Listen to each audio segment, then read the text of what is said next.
Le silence avant l'aube s'est brisé comme du verre. À Ouagadougou, des ordres codés traversaient les laits.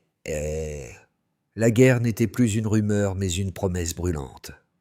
Quand Ibrahim Traoré leva les yeux vers ses généraux, savait-il que ce matin-là déciderait du destin d'un continent?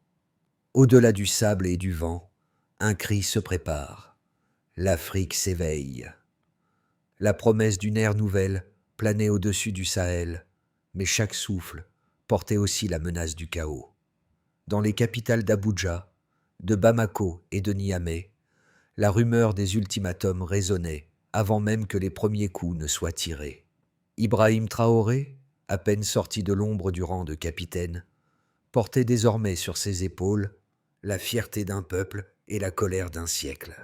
Il savait qu'en refusant de plier, il risquait d'affamer la nation, mais qu'en se soumettant, il tuerait son âme. C'est là que naquit la promesse. Rendre au Burkina Faso la parole qu'on lui avait volée, même au prix de la solitude. Les puissances étrangères appelaient cela une rébellion. Pour les paysans, c'était une renaissance. Et si, dans le grondement de cette tempête, se cachait la première phrase du nouveau chapitre africain? 3 semaines avant que les premiers drones ne franchissent le ciel du Sahel, une centaine de messages interceptés révélaient déjà l'imminence d'un affrontement. Ces rapports, venus de sources militaires régionales, indiquaient que plus de 40 unités logistiques s'étaient déployées autour des frontières nord du Burkina Faso. Le monde pensait à une démonstration de force. Mais, en silence, quelque chose d'autre se préparait. Une recomposition du pouvoir africain. À Ouagadougou, Ibrahim Traoré réunit ses officiers dans une salle sans emblème. Sur une table nue, 3 cartes, le Burkina, le Mali, le Niger. Il déclara simplement « S'ils frappent un clan, ils feront face à tous ». Cette phrase, notée par un aide de camp, devint la première ligne du manifeste AES, l'Alliance des États du Sahel. Pendant que les chancelleries occidentales s'interrogeaient, les marchés de Kaya et les villages de Dori murmuraient déjà son nom. La nuit, les postes de radio locaux diffusaient les échos d'un mot d'ordre. « Lève-toi ». Les analystes étrangers voyaient là une crispation autoritaire. Les habitants, une chance de reprendre l'histoire là où elle avait été volée. Depuis des décennies, le Sahel vivait sous perfusion, prêts conditionnés, réformes importées, aide humanitaire monnier. On avait promis la démocratie, mais livré la dette. Alors, quand Ibrahim Traoré parla de souveraineté, ce n'était pas un slogan, c'était un serment de survie. Il ne s'agissait plus de politique, mais de respiration. Les chiffres racontaient sans une vérité nue. Plus de 70% des Burkinabés vivaient sous le seuil de pauvreté. Moins de 15% disposaient d'électricité stable.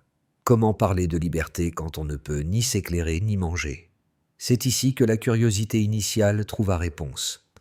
Le destin d'un continent ne se décide pas dans les sommets, mais dans les foyers où l'on choisit de ne plus se taire.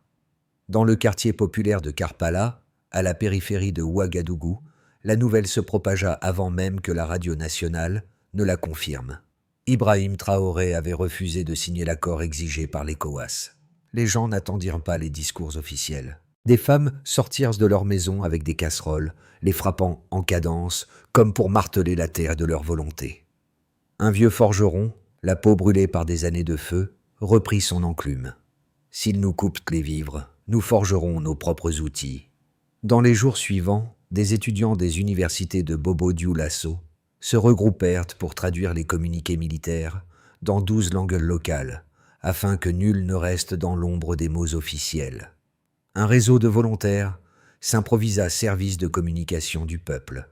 Messages manuscrits, mégaphones, téléphones partagés. La capitale devint un organisme vivant, respirant au rythme d'une idée simple. L'autonomie. Dans les villages du Nord, les anciens racontaient aux enfants que pour la première fois depuis longtemps, le drapeau ne signifiait plus soumission, mais dignité. À Kaya, un instituteur compara la situation à la saison sèche. Quand la pluie ne vient pas, on apprend à creuser plus profond. Sous la lumière tremblante des lampes à pétrole, les voix se répondaient. Elles ne parlaient net pas de guerre, mais de reconquête morale. Ainsi, avant la première détonation, Ibrahim Traoré avait déjà gagné. Il avait transformé la peur en mouvement. Tout commença avant l'aube. Des six signaux interceptés indiquaient qu'Abuja venait d'activer l'option militaire. Une quarantaine de drones repositionnés, des troupes prêtes à franchir la frontière. Les chancelleries parlaient encore de négociations, mais les ordres de combat circulaient déjà. À Ouagadougou, Ibrahim Traoré réunit son état-major. « S'ils frappent l'un de nous, ils nous trouveront tous. » La phrase fut relayée dans les rues, puis dans les campagnes. Des milliers de volontaires se présentèrent sans convocation. Les forgerons travaillaient la nuit. Les femmes préparaient des repas pour les soldats. Les enfants peignaient des drapeaux de l'AES sur les murs des écoles. Le même jour, les banques internationales suspendirent leurs lignes de crédit. Les prix doublèrent en 24 heures. On disait que le pays se tiendrait 3 semaines avant l'effondrement. Traoré répondit à la télévision nationale. « Si le prix de la souveraineté est la faim, alors nous apprendrons à vivre avec cette faim. » Ces mots, simples et directs, déclenchèrent une onde de choc. Dans les villages, on alluma des feux pour écouter le discours sur de vieilles radios. Le soir même, des comités populaires s'organisèrent. En vivres partagés, carburant rationné, postes d'observation aux entrées des villes. Le pays entier s'ajusta à la guerre comme on s'ajuste à une saison. À Bamako, le Mali annonça sa solidarité sans condition. À Niamey, le Niger fit de même. 3 signatures, 3 sceaux, un même engagement, défendre le Sahel. Ainsi naquit officiellement l'Alliance des États du Sahel. L'AES. Les chancelleries occidentales dénoncèrent un bloc autoritaire. Pourtant, sur le terrain, l'unité semblait indestructible. Les cartes du commandement montraient un triangle vivant. Ouagadougou, Bamako, Niamey, reliés par des lignes de confiance plus fortes que les câbles de fibre optique. Quand les premiers convois ennemis s'avancèrent, les milices locales avaient déjà pris position. Pas d'armes modernes, peu de munitions, mais une coordination que nul n'avait anticipée. Des messages codés passaient d'un village à l'autre. Le vent tourne, le sable répond. Chaque embuscade durait quelques minutes, puis disparaissait dans le désert. Les observateurs étrangers parlaient d'un miracle tactique. Les habitants d'un simple instinct de survie. Le 5e jour, les médias internationaux changèrent de ton. De mutinerie régionale, ils passèrent à insurrection populaire. L'opinion mondiale découvrit que ce conflit n'était pas une affaire d'État, mais de peuple. Ibrahim Traoré, désormais symbole malgré lui, recevait chaque nuit des rapports manuscrits d'unités improvisées. Il ne parlait pas de victoire, mais de dignité. Qu'ils comprennent, disait-il, qu'un peuple qui n'a plus peur ne peut être vaincu. À cet instant, le Sahel cessa d'être une périphérie et devint un centre. Avant le déclenchement du conflit, le Burkina Faso dépendait à 82% de l'aide extérieure pour financer ses infrastructures essentielles. 6 mois après la création de l'AES, cette proportion tomba à 54%, non pas grâce à un miracle, mais par un basculement de priorité. Les budgets locaux, autrefois verrouillés par des bailleurs, furent réaffectés à la production agricole et à la logistique civile. Cette réduction de dépendance montra une vérité simple. Quand on reprend la clé de sa maison, la peur diminue. Dans le même temps, la production céréalière nationale augmenta de 22%, portée par des coopératives formées dans les zones libérées. Là où les ONG parlaient d'insécurité, les villageois parlaient de récolte. Chaque tonne supplémentaire n'était pas seulement un chiffre, mais un symbole d'autonomie retrouvée. Ibrahim Traoré insistait. La souveraineté ne se mesure pas à la force des armes, mais à la capacité de nourrir son peuple. L'accès à l'électricité, autre talon d'Achille du Sahel, connut lui aussi une mutation. En 2022, à peine 15% des foyers burkinabés étaient connectés à un réseau stable. 2 ans plus tard, l'opération solaire Sunlight relia plus de 80 000 foyers dans les provinces du centre et du nord. Cette expansion, certes modeste à l'échelle mondiale, transforma les soirées villageoises. Les enfants lisaient, les marchés restaient ouverts, la radio communautaire remplaçait le silence. Sur le plan militaire, les forces de défense populaire comptaient environ 30 000 volontaires au départ.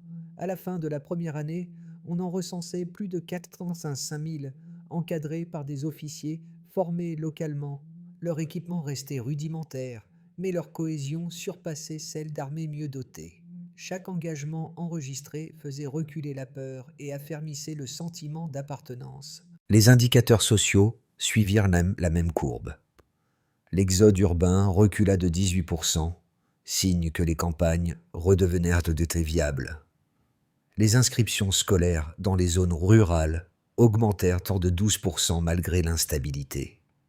Les analystes occidentaux y virent un paradoxe, les habitants un renversement du cycle de dépendance.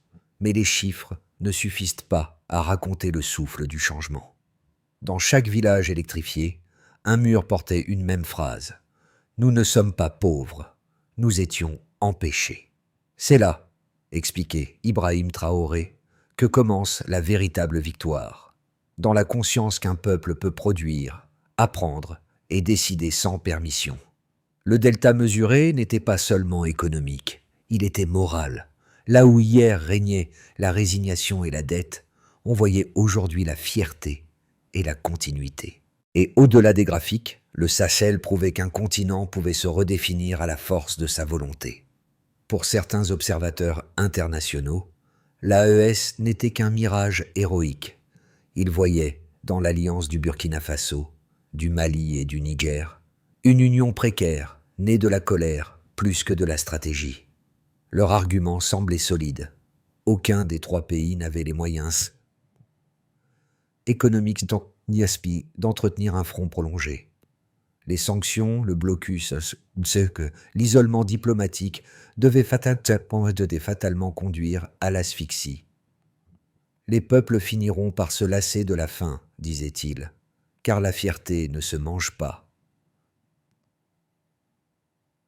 À l'opposé, d'autres y voyaient la première tentative sérieuse de rééquilibrer le pouvoir mondial. Selon eux, refuser la tutelle des anciennes puissances coloniales n'était pas un caprice idéologique, mais une nécessité historique. Il rappelait que l'Afrique perd chaque année près de 15 milliards de dollars en flux financiers illicites, plus que l'aide qu'elle reçoit. Dans ce calcul brut, l'autonomie devenait une question de survie, non de symbole. Ibrahim Traoré, sans jamais s'ériger en prophète, résumait cette tension d'une phrase. Nous ne combattons pas l'Occident, nous combattons la dépendance. Entre ces 2 visions, la vérité semblait glisser comme le sable sous le vent. Les critiques avaient raison sur un point. La transition serait longue, douloureuse, incertaine. Mais les partisans de l'AES n'avaient pas tort non plus. Rien n'est plus coûteux qu'une liberté renoncée. L'économie burkinabé vacillait, mais la cohésion sociale résistait. Les files d'attente s'allongeaient, mais les chants dans les rues continuaient. Ce n'était ni un triomphe, ni une tragédie, seulement une obstination. Le stillman du débat, disait un journaliste local, n'était pas de choisir un camp, mais de comprendre pourquoi tant d'hommes préféraient la faim à l'humiliation. Et dans cette réponse, Ibrahim Traoré apparaissait moins comme un chef d'État que comme un miroir, celui d'un continent en quête de respect. Il pensait que tout s'effondrerait. Mais le Sahel ne s'écroula pas, il s'organisa. Quand les premières sanctions coupèrent l'accès aux banques et aux corridors logistiques, les communautés locales inventèrent leurs propres circuits, troc, solidarité, ateliers d'artisans transformés en dépôts. L'économie parallèle devint économie de survie et, contre toute attente, la cohésion nationale se renforça. Ibrahim Traoré, observant les cartes à la lueur d'une lampe, comprit que la guerre n'était plus militaire. Elle était narrative. Celui qui contrôlait le récit contrôlerait la paix. C'est alors qu'il lança l'initiative Voix du Sahel, un réseau de jeunes journalistes diffusant les informations depuis les villages. Pas de slogan, pas de propagande, seulement des faits racontés par ceux qui les vivaient.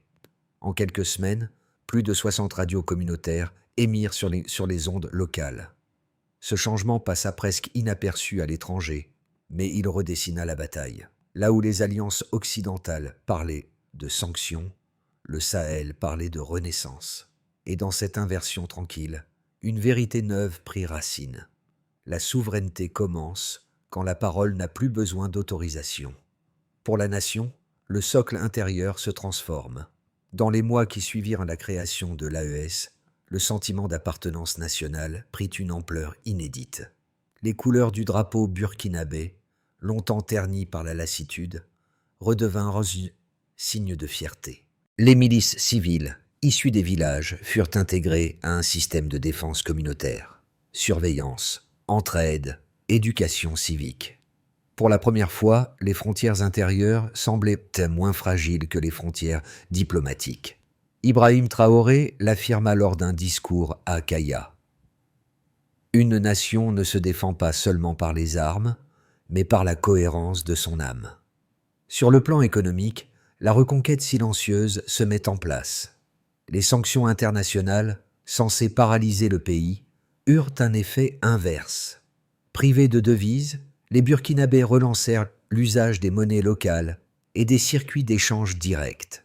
Les artisans forgèrent, avec des métaux recyclés, les outils agricoles dont dépendaient les récoltes.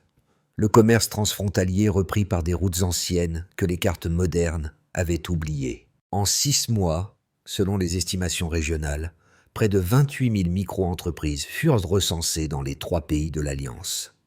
Du point de vue de la société, le cœur battant du pays s'affirme. La jeunesse, souvent accusée d'indifférence, se transforma en moteur collectif. Des étudiants de Bobo-Dioulasso et de Niamey lancèrent des programmes de traduction d'informations militaires et sociales dans 12 langues africaines.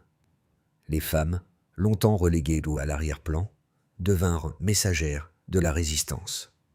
Cuisinières, infirmières, communicantes. Des milliers d'entre elles, racontent un rapport communautaire, participèrent à des réseaux de soutien où la nourriture, le linge et l'espoir circulaient ensemble. La guerre avait appris à la société ce que les décennies de paix avaient oublié, la force du lien. À l'échelle de la région, le Sahel devient le miroir du continent. Au Ghana, au Bénin et même au Nigeria, les débats publics changèrent de ton. Les étudiants scandaient le nom du Sahel, non pour la guerre, mais pour l'idée d'autonomie qu'il incarnait.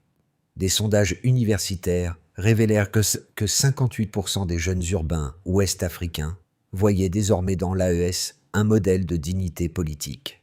Les diplomaties occidentales s'inquiétaient de cet effet de contagion.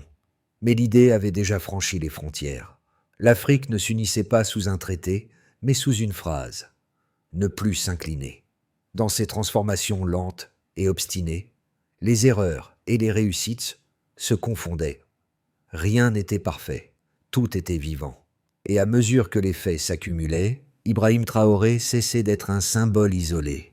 Il devenait un repère moral dans une région en quête de souveraineté réelle. Dans un premier scénario, celui de la consolidation de base, l'évolution serait la suivante.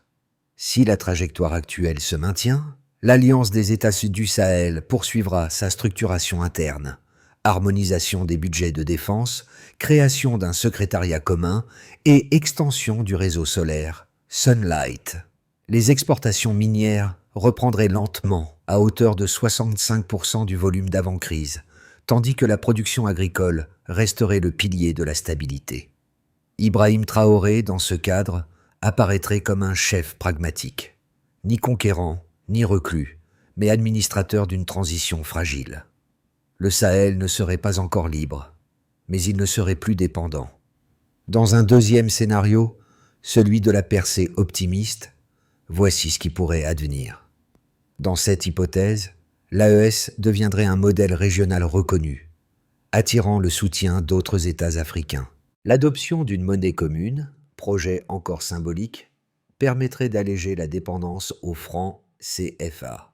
Les échanges énergétiques, soutenus par le corridor solaire, couvriraient près de 40 millions de personnes supplémentaires. Les médias du Sahel gagneraient en crédibilité internationale, imposant un contre-récit face aux chaînes occidentales. Ibrahim Traoré serait alors perçu non comme un rebelle, mais comme l'artisan d'une souveraineté partagée. Ce scénario supposerait la discipline des institutions et la patience des populations, deux ressources aussi précieuses que rares. Dans un troisième scénario, celui de l'érosion pessimiste, les risques seraient les suivants. Le risque majeur reste celui de la lassitude.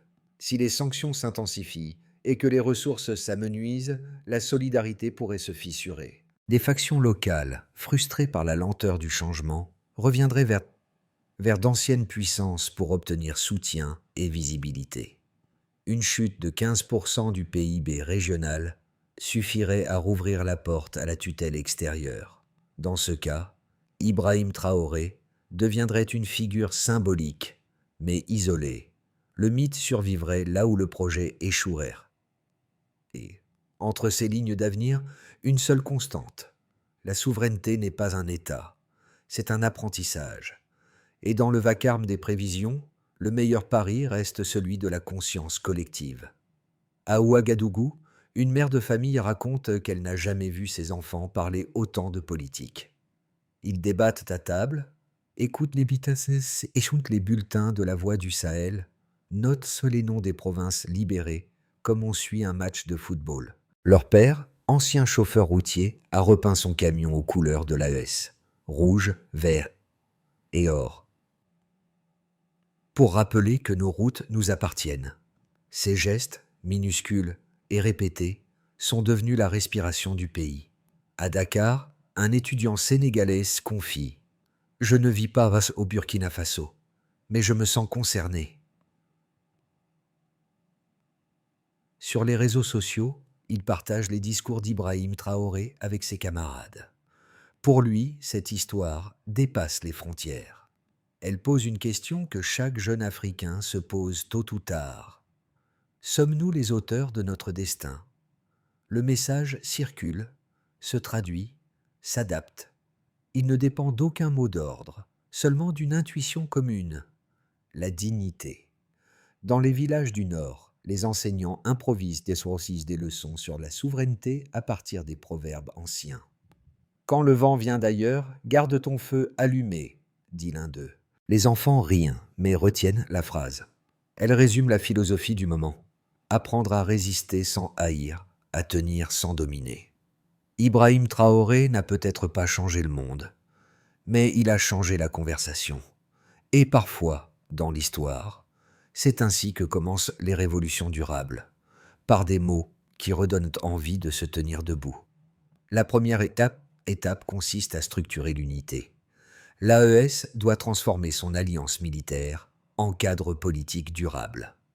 Un conseil mixte de défense et de planification, basé à Ouagadougou, coordonne déjà la mutualisation des ressources. L'objectif, unifier les doctrines de sécurité d'ici 12 mois, pour éviter les redondances et garantir la transparence des décisions. La deuxième étape vise à énergiser le territoire. Sous l'impulsion d'Ibrahim Traoré, le réseau solaire transsahélien Sunlight vise à connecter 1 million de foyers d'ici 2 ans.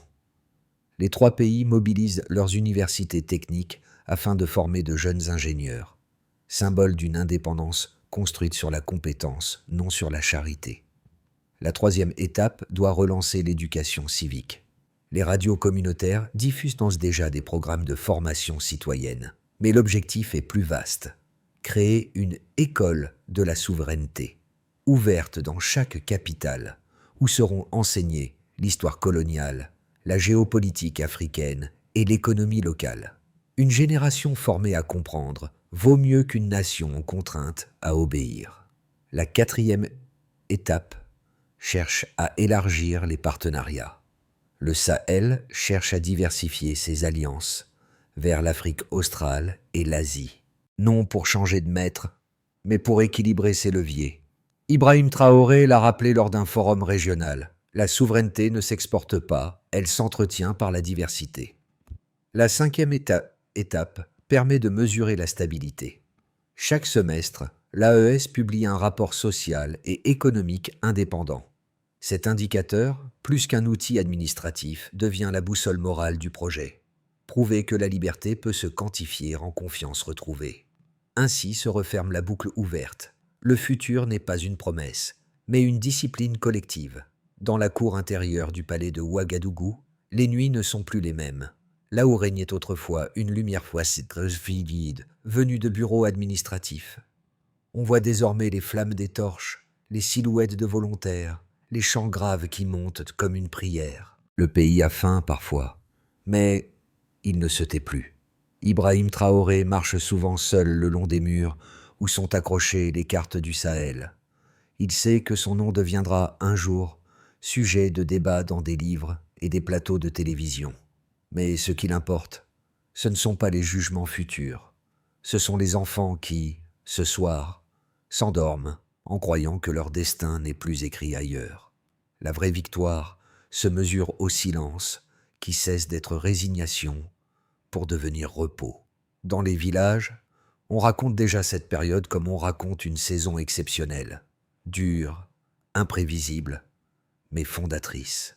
Certains se souviendront des files d'attente, d'autres des radios allumées, tard dans la nuit, d'autres encore de ce moment précis où ils ont cessé d'avoir peur. À l'échelle d'un continent, ce ne sont que fragments. À l'échelle d'une vie, c'est un basculement. Le Sahel n'a pas tout gagné, mais il a refusé de disparaître. Un rêve ne se désarme pas avec des sanctions. À la fin, il ne reste qu'une question simple. Si le Sahel a pu dire non à la résignation, qu'est-ce qui empêche les autres peuples de faire de même? Les rues d'Ouagadougou, de Bamako et de Niamey ne demandent ni à l'admiration ni pitié. Elles demandent seulement à être entendues sans filtre. Regarder cette histoire, ce n'est pas choisir un camp. C'est accepter de voir comment des hommes ordinaires supportent un prix extraordinaire pour une idée appelée souveraineté. Chacun peut décider de ce qu'il en retient. Un avertissement, un exemple ou un miroir gênant tendu à nos propres habitudes de confort. Peut-être que vous n'êtes ni africain ni concerné directement, mais chaque société connaît ses propres renoncements silencieux, ses propres dépendances invisibles, ses propres occasions manquées de se tenir debout. Refuser de voir cela, c'est laisser d'autres écrire le récit à votre place. Mais une chose est certaine, tant que cette question restera ouverte, l'histoire du Sahel ne sera pas close.